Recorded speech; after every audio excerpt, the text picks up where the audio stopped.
Attention all Americans, we are anonymous. In early December of 2012, a crazy person in Connecticut went to a school and killed 20 school children and a number of adults. The attack in a theater in Colorado was the act of a crazy person. There are always some crazy people, and there are already laws in place making it illegal for them to obtain or to use them. It is illegal to take a firearm into a school or a theater. It is illegal to kill people, yet these laws did not stop these events because criminals do not obey the law. Only law-abiding citizens obey the law, and the law-abiding citizens are not the problem.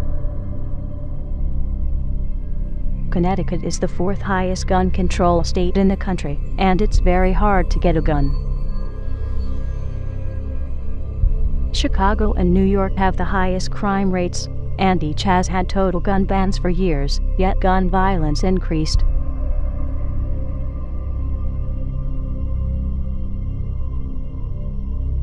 Mexico has a total gun ban for all citizens, but in the last 3 years, more than 55,000 people have been killed by guns because only the drug cartels and criminal government have them.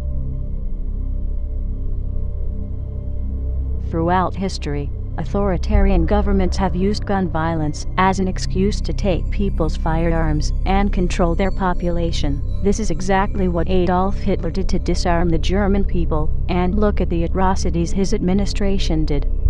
Obama has been working hard to try and ban all semi-automatic weapons and shotguns, while at the same time increasing the weapons and firepower that police and government agencies have.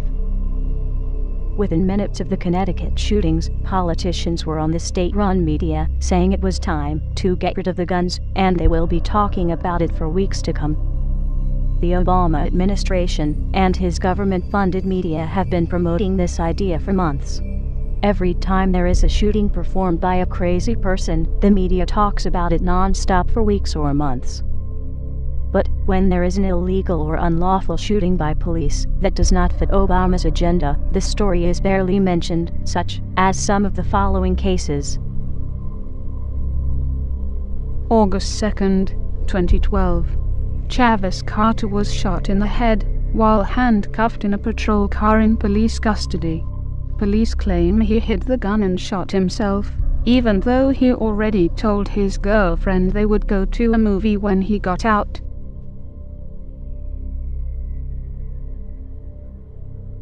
January 2009. Bart police officer Johannes Messel shoots and kills a handcuffed, restrained, unarmed man, while multiple other police officers are around.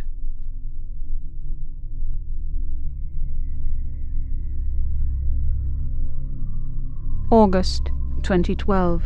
A man at the Empire State Building has killed a co-worker, and the police showed up and unleashed a hail of gunfire at the man, killing him, and the police bullets also injured many pedestrians.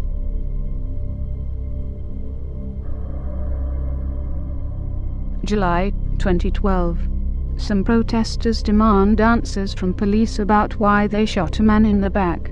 The police responded on the crowd of protesters that had many children under the age of 10, with rubber bullets and attack dogs.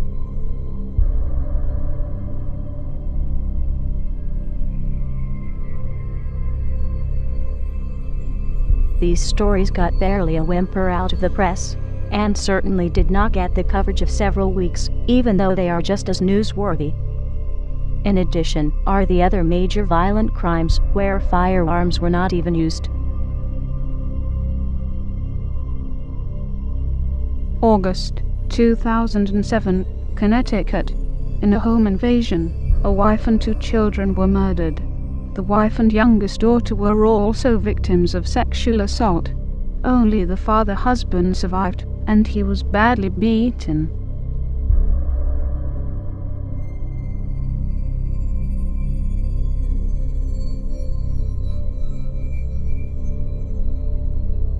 October 2012.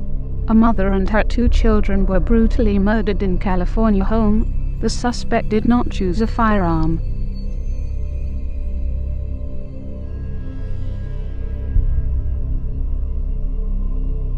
October 2012. 2 children were found stabbed to death when their mother returned home. The suspect was the children's nanny.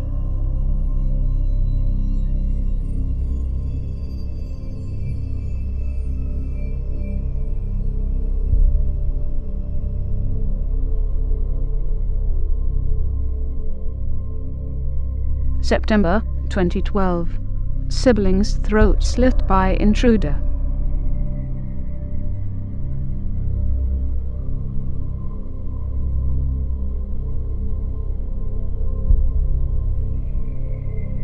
The press also hardly mentions the cases where guns were used by law-abiding citizens to save lives to avoid being raped or killed. October 2012. 12-year-old Oklahoma girl shoots home intruder to protect herself after she tried to evade them.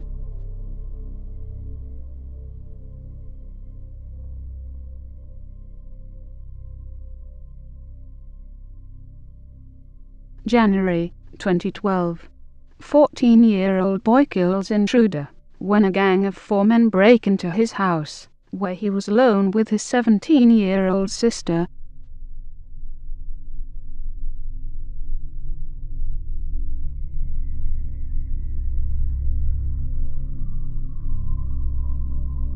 Many would have you believe that guns are the cause of violence, but that is like saying fat people are obese because they have forks and spoons. It is caused by the person that commits the acts, not the instrument they used. If guns were the cause of the violence, then the police would be committing more violence with guns and would need disarmed instead of being more heavily armed. And the military and National Guard should never be used to perform law enforcement duties. Other Anons and many other people, including Alex Jones and many others, have provided lots of evidence over the years to these facts.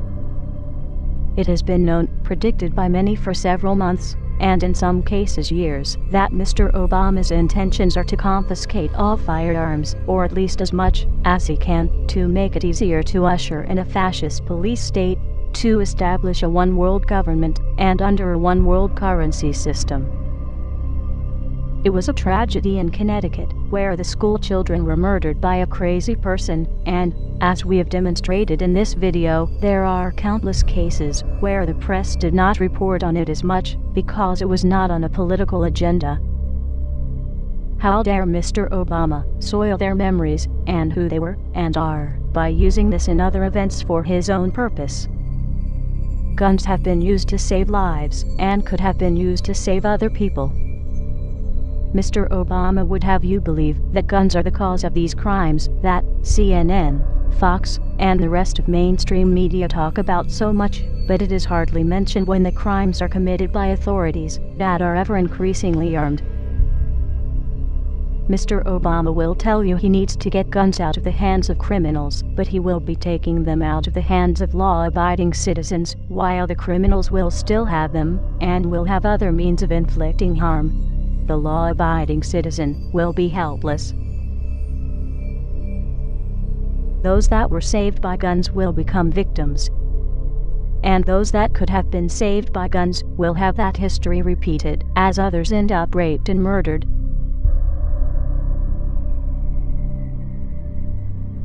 Mr. Obama, the Second Amendment of the U.S. Constitution does not talk about an army. That is covered elsewhere in the Constitution. It does talk about a well-regulated militia, which is made up of civilians with their own weapons.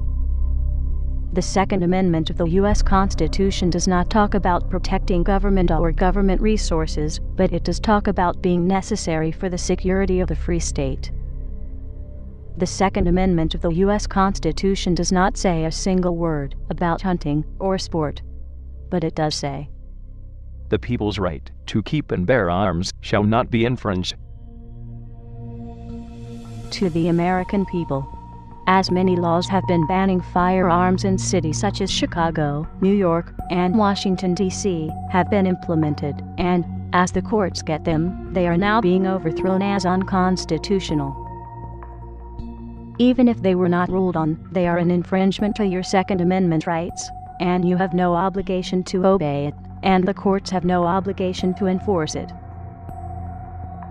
No one is bound to obey an unconstitutional law, and no courts are bound to enforce it.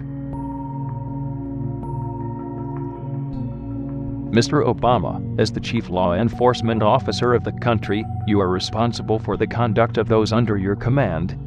There will be no further tolerance of any of the following: any act to infringe on any of the Bill of Rights, as identified in the U.S. Constitution; any act to seize or locate any firearms or ammunition; any act to control the ownership of firearms or ammunition; any act to control the manufacturing or sales of firearms or ammunition; any act to document ownership, purchases, or attempts to purchase firearms or ammunition; any act to deploy or stage for deployment any military forces or government employees or agents thereof, for the purpose of asserting control over the population, or the rights of the people, or the states, as defined in the U.S. Constitution, such as would be used in martial law; any act to write, form, negotiate, enter into, or comply with any international treaty that would or could do any of the points mentioned previously.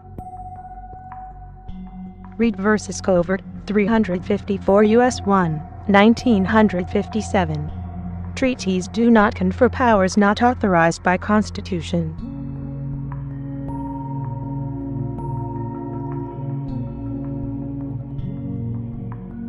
Any action taken by you to attempt to perform those acts, or similar acts, as interpreted by the American people, or any attempt by you to skirt your responsibility to the true office of the presidency, will be viewed by many people as your willful act of insurrection and treason against the American people, as those acts would be willful disregard of your oath of office.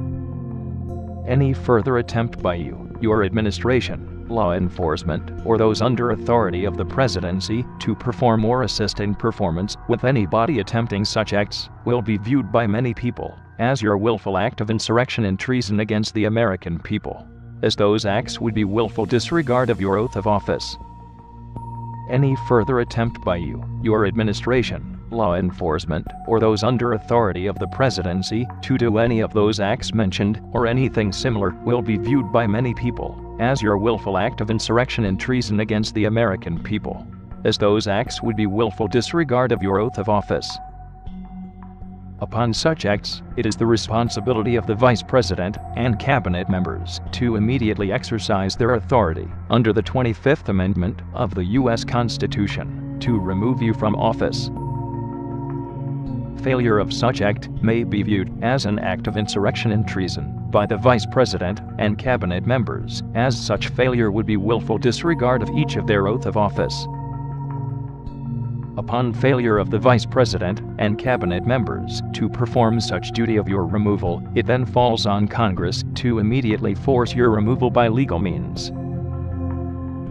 Failure of any member of Congress to perform such duty, or to hinder it in any way, will be viewed by many people as an act of insurrection and treason against the American people, as such failure would be willful disregard of each person's oath of office. Upon failure of the Congress to perform such duty, it will be the responsibility upon the United States Supreme Court for failure to act in past or present to rectify said situation, and as such will be viewed by many people as an act of insurrection and treason against the American people, as such failure would be willful disregard of each Supreme Court justice's oath of office. Upon failure of all the aforementioned bodies to perform such duty, it will be the authority and duty of any and all members of the United States Armed Forces to remove the President, Vice President, Cabinet members, and members of Congress, and the U.S. Supreme Court justices from power by military force. Failure by all military members to perform such duties will constitute as an act of civil war against the American people by said authorities. This video has links to other sources. This is for news and education reasons, and so falls under fair use. But no doubt, some people will try and have it removed. Download it and re-upload it, or pass it along. Let the truth be known. We are anonymous. We do not forgive. We do not forget.